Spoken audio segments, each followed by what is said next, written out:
Psychogenic erectile dysfunction சம்மந்தமா நாங்க கதைச்சு கொண்டிருக்கோம். ஸோ இதுக்கு என்ன வகையான ட்ரீட்மெண்ட்டுகள் இருக்குதுன்னு சொல்லி இன்றைக்கு நான் கதைக்க போறோம்.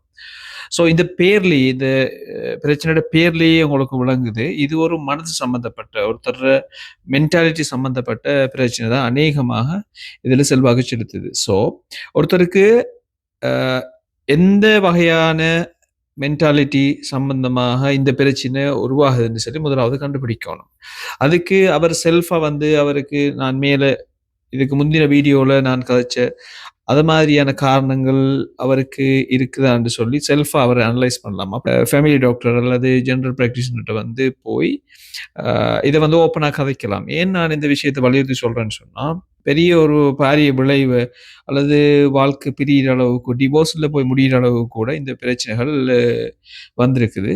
உதாரணமாக டெம்பரரியா சிலவங்களுக்கு இருக்கும். ஒருத்தர் ஒரு எக்ஸாமுக்கு படிச்சு கொண்டிருக்காருன்னு சொன்னா, அல்லது ஏதாவது வொர்க்ல கொஞ்சம் அவருக்கு ஸ்ட்ரெஸ்ஸா இருக்குது, அல்லது ஏதாவது அவர் வருமானம், ஜாப் சம்பந்தமாக ஏதாவது பிரச்சனைகள் ஷார்ட் பீரியட்ல வந்து இருந்து கொண்டிருக்குன்னு சொன்னா, அவருக்கு அந்த பிரச்சனை சால்வ் ஆகங்காட்டிலும் இருக்கும்.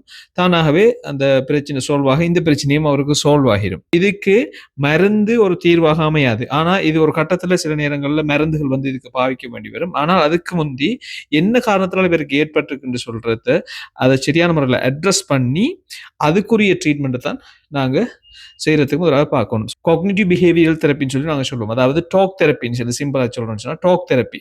ஒருத்தரை வந்து தனியாக அல்லது கப்பலாக டாக் தெரப்பி செய்யக்கூடியவங்க இருக்காங்க.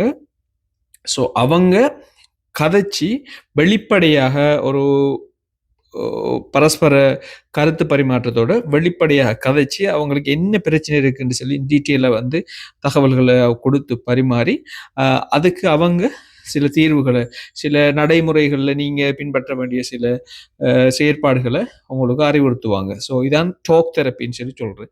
டிப்ரெஷன் இருந்துச்சுன்னு சொன்னால் டிப்ரெஷனுக்குரிய மருந்து அவங்க பாவிக்கணும். ஸோ அந்த மருந்துகள் பாவிக்கிற நேரம் டிப்ரெஷன் சரியாகிற நேரம் ஆட்டோமேட்டிக்காக இந்த பிரச்சனையை அவங்களுக்கு சால்வ் பண்ணலாம். மதுபானத்துக்கு அல்லது போதைப்பழத்துக்கு அடிமையாக இருக்கான்னு சொன்னால் அப்போ அவங்க அடிக்ட் ஆகியிருக்காங்க. அந்த அடிக்ஷன்ல இருந்து அவங்க விடுபடுற நேரம் இந்த பிரச்சனை ஆட்டோமேட்டிக்காக அவங்களுக்கு சரியாகும்.